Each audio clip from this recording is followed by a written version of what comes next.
Giannis back from the knee injury. Contributed significantly, 20, 17 in 35 minutes, but Suns backcourt in particular, DeAndre Ayton awfully good as well. The reasons why Phoenix grabs game one. Giannis with some thoughts after the Bucks, their first finals game since '74, came up short. Felt great. Obviously I'm trying not to make it about me, but felt great. The medical staff cleared me to play. Out there I had my balance. Felt my knee was stable. Did not feel pain, so I felt good. That play was do you know what Yeah, I know what you're talking about. I felt good. Go ahead, Jeff. I know that you had just told Eric that you had lots of discussions throughout the week, but what was the rehab process? Was it grueling? Was it time consuming? How many hours were you spending a day trying to get that knee ready? 24.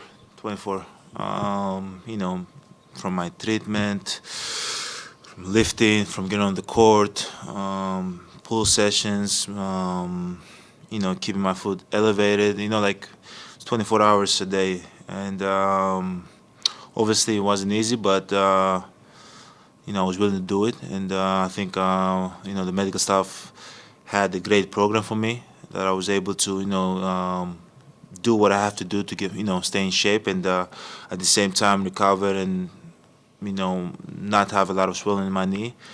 And, I was declared me to play. I felt good. My knee did not feel no pain. The swelling was down, so I was like, okay, good to go. Lori? I don't think we believe you about the pain thing, but I wondered if you Why? saw, because we know you. But it's okay, I understand. But I wondered if you saw the video of your injury? No. No, it makes sense. And then the wrap that you had, did that hinder your range of motion at all? I mean, you were pretty wrapped up on the knee and... No. I'm trying my best here to,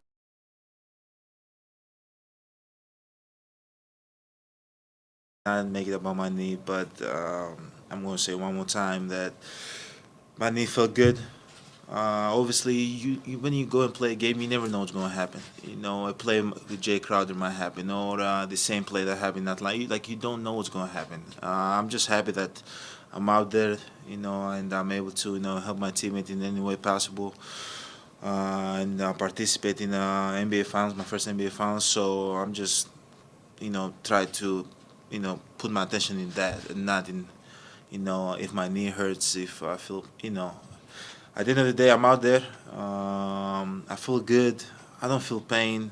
I can run, I can jump, I can set screens, I can rebound the ball, I can do stuff. So I'm good, I'm happy. I'm happy that I'm out there. At the end of the day, I haven't watched the clip, but when the play happened, I thought I'm going to be out for a year, So I'm just happy that two games later, I'm back. Tried to make it not about his knee, but obviously people had questions. Suns minus 180 to win the series early on Tuesday with a Game 1 victory, and now minus 360 at Caesars Sportsbook by William Hill. If you're interested, Phoenix is laying 5.5. Game night. Really just saw him being aggressive. So at that point, I felt like I wanted to just annoy him, kind of get him off rhythm, be able to either make him pass the ball or take tough shots, tough too. So, that's something that we're going to have to make an adjustment to in game two. And with the switching, just what did you see on that in the first half versus second half? First half, they got a lot of fouls. They went to the free throw line a lot. We got to do better with that. D-Book got to the free throw line. Great free throw shooting team. And then second half did better, but just think Chris Paul got a little bit too comfortable. That's interesting. Both he and Bud mentioned one word and specifically, rhythm.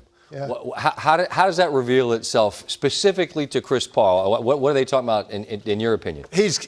When he gets space off a ball screen, it's exactly the world he wants to live in. He's one of the best mid-range players that this league has ever seen. You can still do that, by the way, kids. They don't have to be dunks or three-pointers. That's right. And he wants that lean back shot, and he wants to get it somewhere inside the foul line area. It's his favorite place to be. That's comfort zone. That's rhythm, allowing a guy to get into his wheelhouse. And when you let him come off of that kind of space, that's what's going to happen. So, look, if I'm Drew Holiday,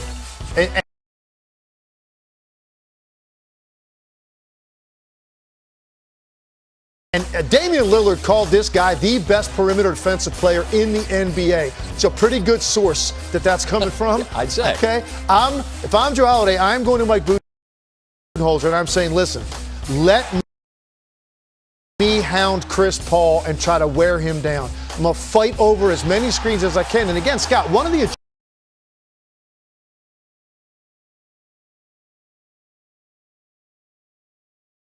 if it's set far out on the floor, go under, meet him on the other side, but keep Holiday on him. If it's set tighter to the three-point line, yes, you've got to chase over the top of that. Hopefully you get a little help from the big, but then ultimately fight your way back to Chris Paul and track him from behind if you're Drew Holiday. I am going to Mike Budenholzer and saying, let me do this. I need to disrupt his rhythm.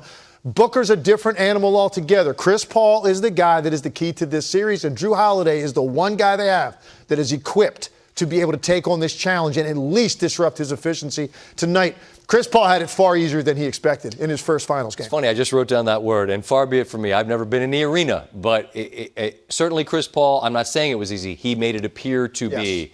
Apparently, Brook Lopez moments ago just said he could have done a better job trusting his teammates on switches. That's going to be what they talk about between now and Thursday. It has to be. For sure. You can't let this happen again. No doubt. We're going to run this back. No doubt. All right. We will continue. More